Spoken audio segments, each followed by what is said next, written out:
हरे कृष्णा। श्रीमद् भागवत गीता यथारूप अध्याय 3 श्लोक संख्या 35। अपने नित्य कर्मों को दोषपूर्ण ढंग से संपन्न करना भी अन्य के कर्मों को भली भांति करने से श्रेयस्कर है। स्वयं कर्मों को करते हुए मरना प्राय कर्मों में प्रवृत्त होने की अपेक्षा श्रेष्ठतर है, क्योंकि अन्य किसी के मार्ग का अनुसरण भयावह होता है। तात्पर्य, अंततः मनुष्यों को चाहिए कि वे अन्यों के लिए नित्य कर्मों की अपेक्षा अपने नित्य कर्मों को कृष्ण भावनामृत में करें।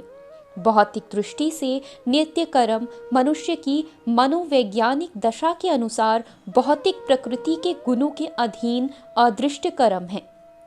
आध्यात्मिक कर्म गुरु द्वारा कृष्ण की दिव्य सेवा के लिए आदेशित होते हैं, किंतु चाहे भौतिक कर्म हो या आध्यात्मिक कर्म, मनुष्य को मुक्ति पर्यंत अपने नित्य कर्मों में दृढ़ रहना चाहिए। अन्य के निर्धारित कर्मों का अनुकरण नहीं करना चाहिए। आध्यात्मिक तथा भौतिक स्तरों पर ये कर्म भिन्न भिन्न हो सकते हैं, किंतु कर्ता के लिए किसी प्रामाणिक निर्देशन के पालन का सिद्धांत उत्तम होगा। जब मनुष्य प्रकृति के गुणों के वंशीभूत हो तो उसे इस विशेष अवस्था के लिए नियमों का पालन करना चाहिए। उसे अन्यों का अनुकरण नहीं करना चाहिए। उदाहरणार्थ, सतोगुणी ब्राह्मण कभी हिंसक नहीं होता, किंतु रजोगुणी क्षत्रिय को हिंसक होने की अनुमति है।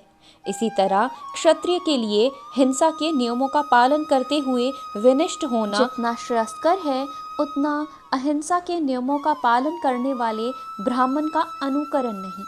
हर व्यक्ति को एकाएक नहीं, अपितु क्रमशः अपने हृदय को स्वच्छ बनाना चाहिए।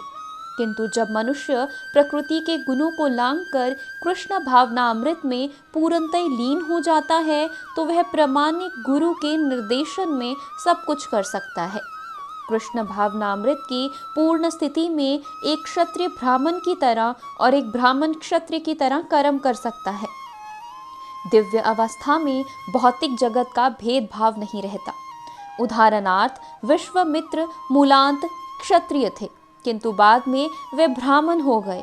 इसी तरह परशुराम पहले ब्राह्मण थे, किंतु बाद में वे क्षत्रिय बन गए। ब्रह्मा में स्थित होने के कारण ही वह ऐसा कर सके। किंतु जब कोई भौतिक स्तर पर रहता है, उसे प्रकृति के गुणों के अनुसार अपने कर्म करने चाहिए।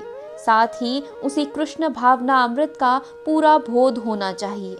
हरे कृष्णा।